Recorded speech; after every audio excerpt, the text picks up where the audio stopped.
A Visitor for Bear by Bonnie Becker. Let's open to this page. This one? A Visitor for Bear, Bonnie Becker. Illustrated by Katie MacDonald Denton. No one ever came to Bear's house. It had always been that way, and Bear was quite sure he didn't like visitors. He even had a sign. One morning, Bear heard a tap, tap, tapping on his front door. When he opened the door, there was a mouse, small and gray and bright-eyed. "No visitors allowed," Bear said, pointing to the sign. "Go away."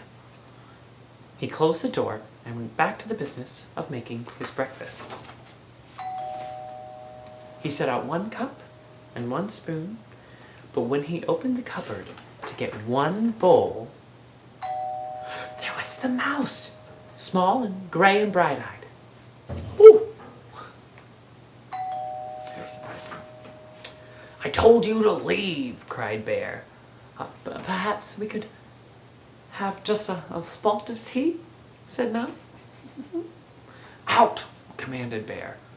"I'm sorry, I'll be going now." Bear showed him to the door and shut it firmly. Then he went back to the business of making his breakfast. But when he opened the bread door for 1 slice of bread, there was the mouse, small and gray and bright-eyed. "Unbelievable," rumbled Bear. "Away with you! Vamoose!" I do like a bit of cheese," said the mouse. Bear pointed a rigid claw towards the door. "Yes, then here I go," said the mouse. "Farewell." And the mouse whisked out the door. This time, Bear shut the door very firmly and locked it tight. He locked the windows too, for good measure. Then once again, he went back to the business of making his breakfast. But when he opened the fridge to get 1 egg, there was the mouse, small and gray and bright-eyed, of course. "Be gone!" roared Bear. A crackling fire?" ventured the mouse. "This is impossible, intolerable, insufferable," cried the Bear, shaking with anger and disbelief. "Terribly sorry," murmured the mouse. "Now you see me, now you don't. I am gone." And the mouse looked very sorry indeed. He waited for Bear to unbolt the door and let him out again.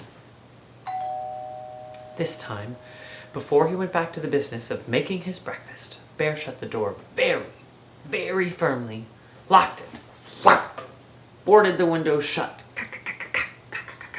stopped up the chimney, and even plugged the drain in the bathtub. Carefully, Bear set about the business of making his breakfast. He opened the cupboard. No mouse.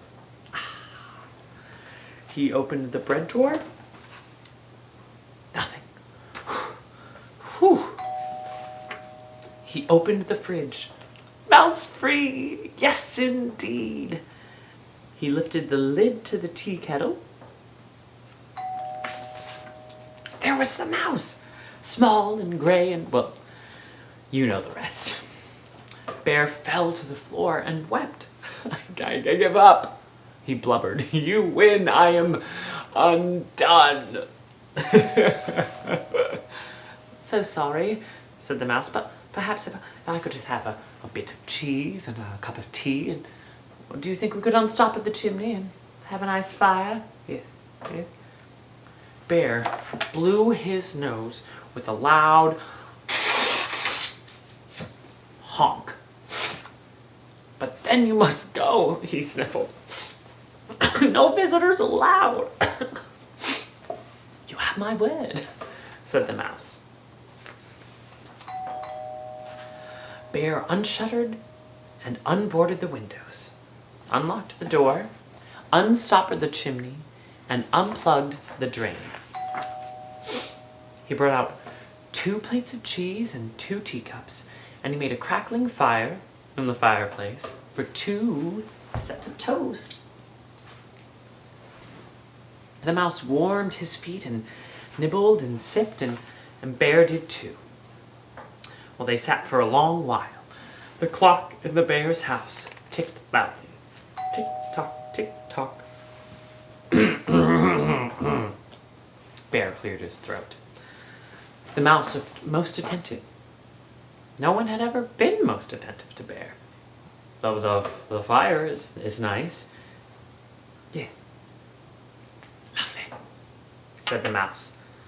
No one had ever said Bear's fires were lovely. Well, I can do a headstand. Very impressive, exclaimed the mouse. Bear told a joke. The mouse laughed heartily. No one had ever laughed at Bear's jokes before. Bear began to think of another joke. The mouse set down his teacup.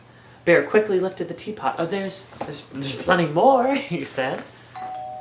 I'm so sorry, said the mouse. Most kind, but I must be on my way. Oh, really, you don't need to go, said Bear. I am off, said the mouse, springing up from his chair. Wait, cried Bear, but the mouse stepped out the door. Toodaloo, said the mouse. Don't go, wailed Bear, throwing his body across the path. But I gave you my word, said the mouse, pointing at the no visitors sign. Oh, that, cried Bear, pulling down the sign and tearing it up. That's for salesmen, not for friends. Not for friends? Asked the mouse, small and gray and bright-eyed. Bear nodded. The mouse's bright eyes glowed brighter. Bear smiled. Do you like 1 lump or 2? Said Bear most politely.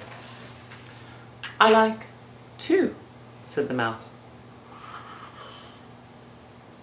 And Bear agreed. The end.